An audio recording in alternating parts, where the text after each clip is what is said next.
मानदेश माझा सबस्क्राईब करा आणि अपडेट रहा.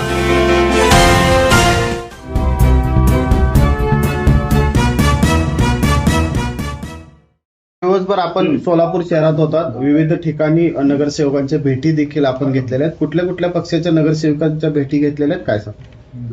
ते सगळ्याच पक्षाच्या नगरसेवकांच्या भेटी घेतलेल्या आहेत. जसं मी पहिल्या दिवशी तुम्हाला सांगितलं, जी अदृश्य शक्ती आहे या लोकशाहीमध्ये, त्या सगळ्यांना भेटलोय मी काल. पहिल्या दिवशी आपण म्हणतात की 16 मतापासून मी सुरुवात करतोय, त्याला पालकमंत्र्यांनी उत्तर दिलं की ते 500 पासून सुरू करताय. त्याचा अर्थ 500 मत त्यांच्याबरोबर आहेत आत्ताच, असं त्यांचं म्हणणं आहे. काय उत्तर असतं? त्यांचा आकडा त्यांनी नक्की ठरवावा. कधी 600 म्हणतायत, कधी 500 म्हणतायत, त्यांचा संभ्रम त्यांनाच विचारा. खरं तर या सगळ्या प्रचाराची रणधुमाळी भाजप करताना आपल्याला पाहायला मिळते. अकलूजमध्ये सभा देखील त्यांच्या झाल्या. आपण राम सातपुते असतील, पालकमंत्री असतील, सातत्यानं आपल्यावर टीका करतायत. पालकमंत्र्यांचं असं म्हणणं आहे की संपलेलं कुटुंब होतं आणि त्याला देवेंद्र फडणवीसांनी उभं केलं आणि ज्या कुटुंबाला उभं केलं ते आज बेईमानी करतायत.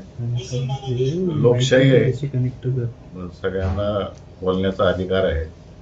परंतु मला हे समजत नाही, या सोलापूर जिल्ह्यामध्ये कुठलंही इलेक्शन लागलं, मोहिते पाटील उमेदवार जरी नसले तर मोहिते पाटलांवर टीका करणं सोडून दुसरं काहीच जमत नाही. इलेक्शन कशाचे, त्याच्या विकासाच्या मुद्द्यावर बोललं गेलं पाहिजे, त्याच्यावर कोण बोलतच नाही. त्यांची मर्जी. आम्ही आमचा विकास काय करणार आहे, लोकांना काय देणार आहे, मतदारांना कशा पद्धतीने त्यांच्या प्रभागामध्ये कामं केली जाणार आहे, त्यांना कशा पद्धतीने मदत केली जाणार आहे, याच्यावर आम्ही आमचा प्रचार करतो. यांचा मात्र वैयक्तिक ह्याच्यावर चालू आहे सगळं. आणि हे टीका आहे की मोहिते पाटील कुटुंब संपलेलं होतं आणि त्याला फडणवीसांनी उभं केलं, हे म्हणणं कितपर्यंत योग्य? या सोलापूर जिल्ह्यातल्या जनतेनं आम्हाला उभं केलंय, तो नेऊन ठेवायचा आहे ही जनताच ठरवेल. काळ बदलला आहे. आज कोतवाल पण नमस्कार करत नाही, राज्य गेलं पण थाट गेला नाही, अशा प्रकारची टीका पालकमंत्र्यांनी आपल्यावरती केली. मगाशीच सांगितलं मी तुम्हाला सगळ्यांना, इलेक्शन कशाचं आहे आणि कशावर टीका करत सुटले. या जिल्ह्याला काय देणार आहे त्याच्यावर कोण काय बोलतच नाही. पण थेट अशा प्रकारे टीका करतायत की कोतवाल देखील नमस्कार करत नाही, म्हणजे कुठंतरी वेगळ्या पद्धतीनं ही निवडणूक जाते असं वाटत नाही? त्यांची संस्कृती दाखवून देते. साहेब, काल राम सातपुते असं म्हणतात की एका सभेदरम्यान की हातात फोन घेऊन बसले होते ज्यावेळेस विड्रॉल करायचा शेवटचा दिवस होतो, की आम्हाला मुख्यमंत्र्यांचा फोन येईल, पालकमंत्र्यांचा फोन येईल, अशा अपेक्षाने बसले होते. अशा पद्धतीची टीका केलेली आहे तुमच्यावरती. तुम्ही पत्रकारांनी सगळीकडे प्रसारण दाखवलेलं आहे. आमच्या विरोधी पक्षातल्या नेते मंडळींचे संभाषण दाखवलेले आहेत. त्यामुळं तुम्हीच क्रॉस व्हेरीफाय करा पालकमंत्र्यांचं स्टेटमेंट काय आणि जो कोण नाव घेतलं तुम्ही त्या व्यक्तीचं त्याचं स्टेटमेंट काय आहे. दोघांची विरुद्ध दिशेची स्टेटमेंट आहे.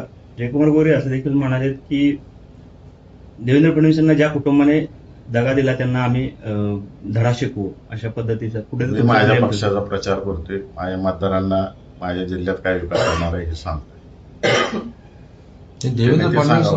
देवेंद्र फडणवीसांनी काय साथ दिली, काय तुम्हाला उभा करण्यासाठी काय प्रयत्न केले त्याच्याबद्दल सांगा ना. मी याच्यापूर्वी अनेक वेळा बोललेलो आहे आणि उघड उघड बोललेलं आहे. काय मदत केली जाहीरपणाने सांगितलं नाही, ते जाहीर आभारही मानलेले.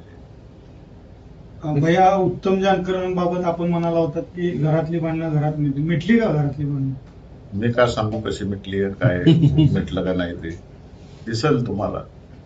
राम सातपुते असं म्हणतात की यांना विधान परिषद निवडणूक लढवण्याची पुढं हिंमत नाही केली पाहिजे यांनी, आणि असा धडा शिकवला. 4-4 वेळा संपलेल्या व्यक्तीवर मी बोलत नाही.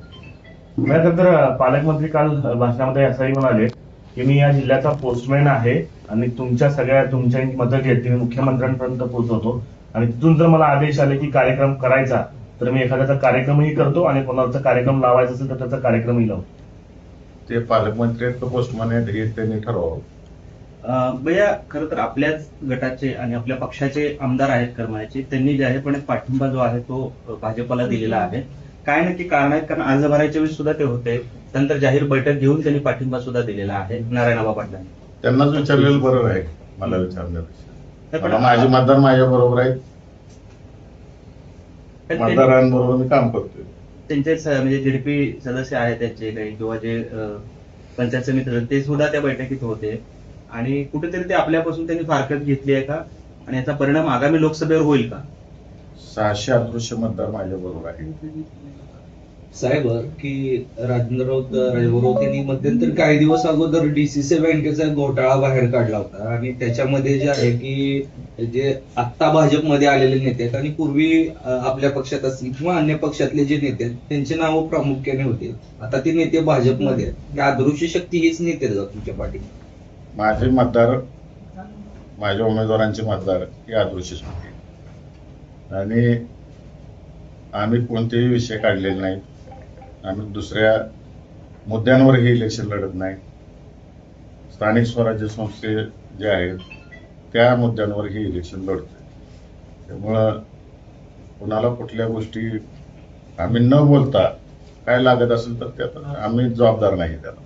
ही निवडणूक जी आहे ती जिंकल्यानंतर पहिली सभा जी आहे विजय सभा ती मी अकलूजच्या चौकामध्ये घेणार आहे अशा प्रकारे आणि त्याच वेळेस मोहिते पाटलांना उत्तर देणार असं उमेदवार राजेंद्र राऊत म्हणतात. लोकशाही आहे, स्वागत आहे त्यांचं अकलूजमध्ये.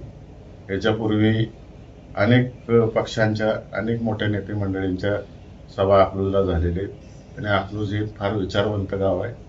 लोकशाही मार्गाने यावं, त्यांना जे काय करू वाटते ते करावं, आमचं ना म्हणणं नाही आहे. याच्यापूर्वी आदरणीय प्रमोद महाजन साहेबांची सभा झालेली आहे अकलूजला, पवार साहेबांच्या झालेल्या आहेत. अगदी जुनं सांगायचं झालं तर देशाचे माजी पंतप्रधान चंद्रशेखर साहेबांची पण अकलूजला सभा झाली. अकलूजला ह्या गोष्टी नवीन नाहीत. अनेक पक्षाचे अनेक लोक येऊन अकलूजमध्ये सभा गाजवून गेलेले आहेत. मग आमच्या विरोधातले असतील, आमच्या बाजूचे असतील, अकलूज नेहमी सगळ्यांचं स्वागत करतो. मग या कशा पद्धतीचे मुद्दे घेऊन आपण या निवडणुकीत प्रचार करताय? खरं 1 to 1 असा प्रचार होतोय. काय मुद्दे प्रामुख्याने असतील आणि काय सांगतो? आमचे प्रामुख्याने मुद्दे हे आहेत की जो मतदार ह्यामध्ये निवडून आलेला आहे त्याला लोकांनी विश्वास ठेवून निवडून दिलेले हे सगळे मतदार आहेत आणि त्यांना त्यांच्या त्यांच्या प्रभागामध्ये त्यांच्या त्यांच्या गावाचा विकास करायचा आहे. आणि हा विकास करत असताना कुठं राजकारणाचा दुजाभाव झाला नाही पाहिजे आणि त्यांच्या हक्काचा निधी त्यांच्या प्रभागामधला असेल, त्यांच्या गावचा असेल, तो मिळाला पाहिजे. आणि तेच आम्ही प्रामुख्याने मुद्दे मांडतोय आणि मतदारांना आश्वासित करतोय की आम्ही तुमच्या मागे खंबीरपणाने उभा राहू. भैया, खरं तर सुरुवातीला काँग्रेसने देखील अर्ज भरला होता आणि आपण देखील एबी फॉर्मवर अर्ज भरला होता. त्यामध्ये भाजप कुठेतरी स्ट्रॅटेजिकली चुकली का? कारण काँग्रेसचा अर्ज बाद झाला आणि आता त्यांच्या वयाची हड्डी बनले राष्ट्रवादी, असं कुठे चित्र आहे का? कारण तुलनेनं काँग्रेस त्यांना सोपी होती. मात्र आता राष्ट्रवादी जे आहे ते ग्रामीण भागात जास्त संख्याबळ असलेलं आहे आणि ग्रासरूटला आहे. त्यामुळे भाजपला अडचणीचं ठरतंय का हे? त्यांनाच विचारायला लागलं अडचणीच ठरतंय का काय? कारण एवढं पाशवी बहुमत आहे असं सांगतात ते, एवढं घाबरून का पळायला लागली? स्वतःच्या मतदारांवर विश्वास नाही असं दिसतंय. सुभाष देशमुख असं म्हणालेत की भाजपकडे अदृश्य शक्ती आहेत आणि ह्या सर्व शक्ती आमच्यासाठी काम करतील. हा औपरोधिक टोला होता भाजपच्या नेत्यांना की काय वाटतं? मी पाहिली नाही, सुभाष देशमुखांची मुलाखत पाहिली नाही, त्यामुळे मी त्याच्यावर मत व्यक्त करणं योग्य नाही. एमआयएमची भूमिका काय आहे तुमच्या बाजूने? महाविकास आघाडीच्या बाजूने आहे काय? मी सगळ्याच मतदारांना भेटतोय आणि पॉझिटिव्हिटी दिसून येते सगळ्या मतदारांची.